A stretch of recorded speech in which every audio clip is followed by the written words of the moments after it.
In today's video, I'm going to teach you how to schedule a group meeting on Calendly. To get started, log in to your Calendly account. Once you're signed in, head to the scheduling area where you can manage your event types and create new ones.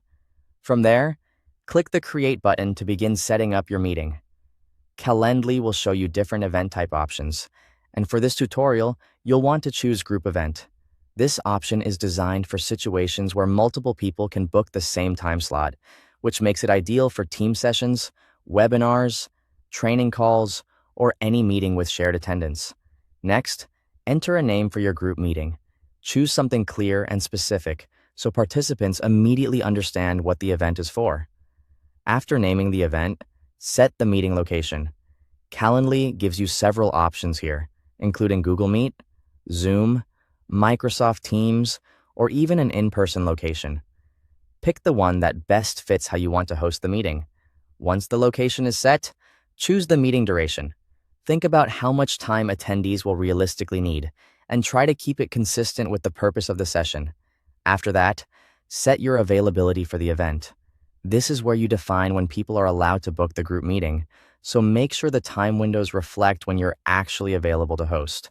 Now enter the maximum number of invitees allowed to attend. This step is especially important because it controls the capacity of the event. When that number is reached, Calendly will stop allowing additional bookings for that time slot. If needed, customize the event description. This is a great place to add helpful context, like what the meeting covers, what participants should prepare, or what they can expect after booking. Then configure the booking form and any invitee questions. Use this section to collect the information you need before the meeting, while keeping the form simple and easy to complete. Before publishing the event, review all of the event settings carefully. This final check helps you catch anything that might need adjustment, like timing, location, or attendee limits.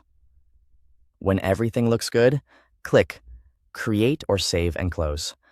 After the event has been created, click Copy Link on the group event. You can then share that booking link with participants through email, chat, or wherever you normally communicate. From there, participants can open the same event, choose from the available spots, and book until the event reaches capacity. And that's it. Thanks for watching.